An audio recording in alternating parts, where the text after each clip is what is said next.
इथे मी एक पाण्याने भरलेली वाटी घेतली आहे आणि 2 चमचे मी पाण्याच्या खाली एकमेकांवर आदळून बघणार आहे।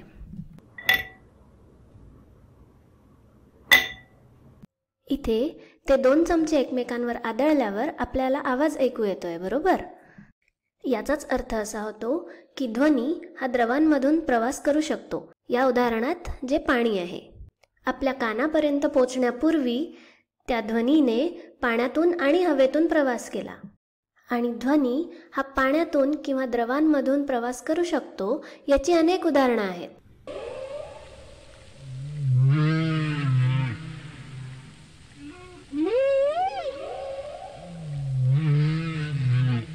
देवमासे हे एकमेकांशी संवाद करू शकतात कारण ध्वनी हा पाण्यातून प्रवास करू शकतो। त्याचप्रमाणे जेव्हा कधी पाण्याखाली बांधकाम करायचं असेल तेव्हा तिथले कामगार सुद्धा एकमेकांशी संवाद साधू शकतात कारण ध्वनी पाण्यातून प्रवास करतो।